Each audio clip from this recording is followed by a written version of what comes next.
I understand when a regular person who's not really looked into a topic doesn't understand it.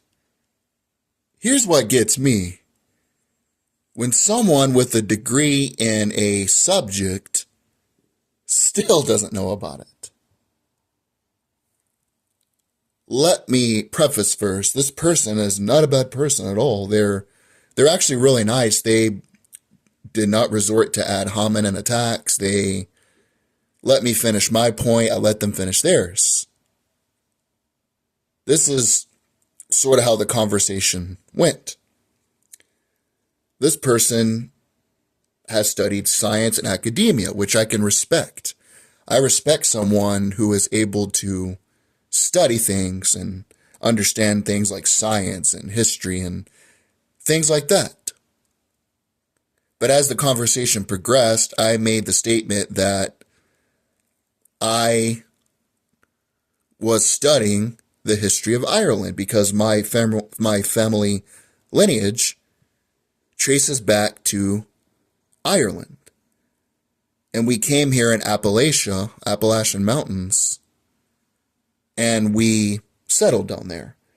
My great-great-grandparents, 2 generations behind me, they're legitimate mountain people, mountain folk as they call them, but they grew up in the mountains.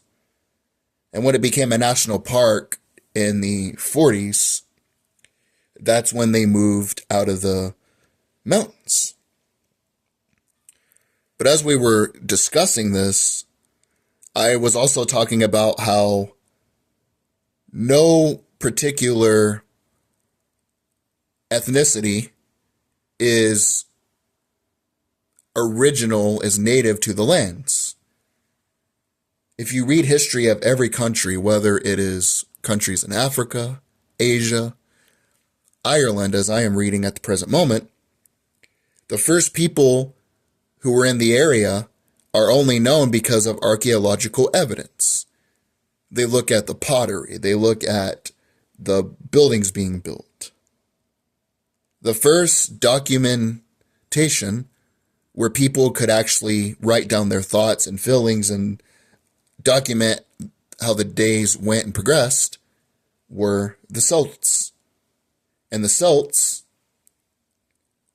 it is debated by scholars whether they were indigenous, whether they invaded and took over, or whether they just went into an area and they intermixed. But that tends to be what happens. It was the same thing with the Vikings. The Irish fought the Vikings, but the Vikings ended up helping Irish trade and intermarrying with the culture. That's because if you look at the archaeological evidence and they look at the carbon dating on it, you can see that once the Vikings became more involved, they started to trade. If you go to Scandinavian countries like Norway and places like that, you can also see products that they traded with the Irish.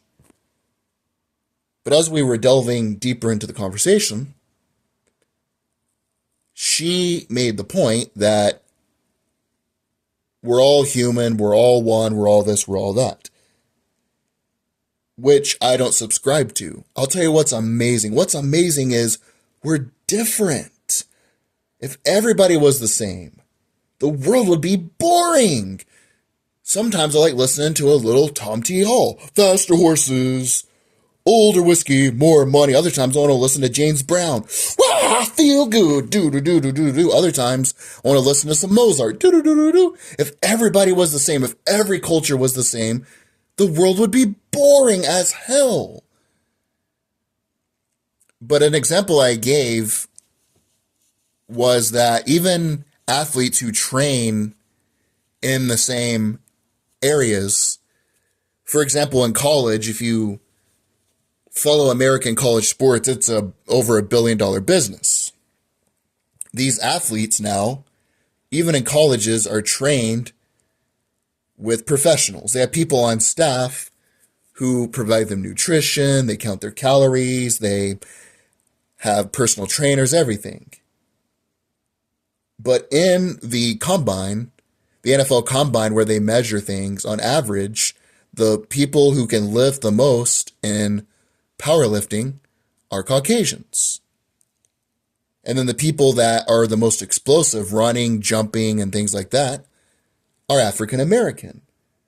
And that's okay. We're all different. I'm not saying every African American or every Caucasian is this, but on average, certain groups have proclivities towards certain areas. Look at the US, for instance.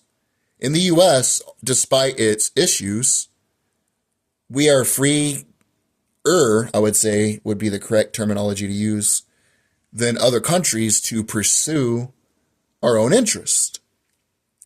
On average, people who come from India, they own businesses. And I'm not saying it's a bad thing. I don't care if your business is good, if your food's good, if you have a good product, I'll purchase it from you. I don't care if you're black, white, purple, or yellow. It doesn't matter to me. But the point is, there are different variables in different groups, and that's okay.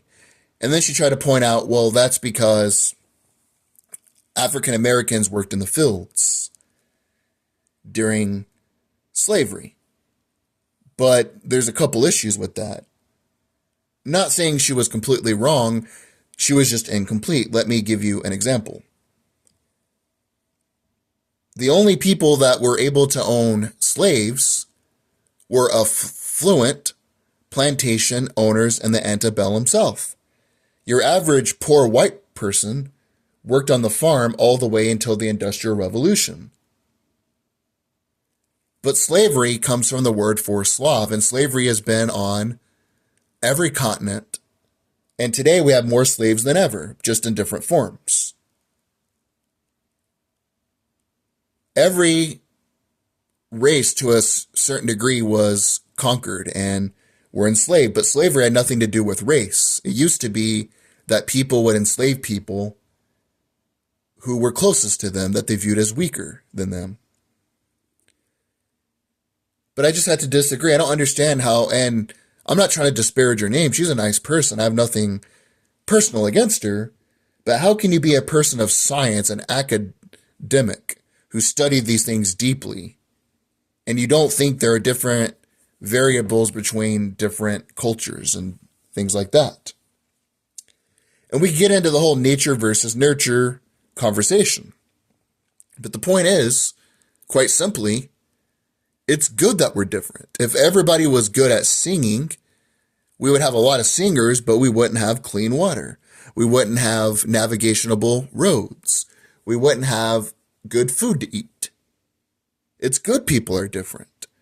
It's good different cultures are different. It's common sense too. If you go to a Chinese restaurant, you're expecting Chinese cuisine. If you went to a Chinese restaurant and they gave you tacos and burritos, you'd be like, what the hell is this shit? And you'd get out of there, right? And vice versa. If you turn on the radio to music for Latinos, you'd be wanting to listen to mariachi music or polka music. If you heard Black and Black, I hit the sack, do do do do do do, you'd be like, what? We intuitively know these things. But that's one of my issues with academia, not her personally. She's just a person trying to make a living.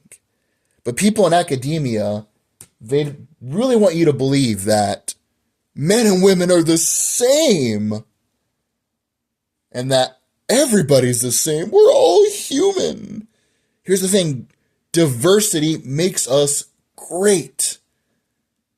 And I don't mean that from a politically correct bullshit term. I'm talking about it's great we have a Chinese restaurant we can go to. It's great we can go to a Mexican restaurant. It's great we can go to a Southern fried chicken restaurant, eat some Southern fried food. It's great we have all that.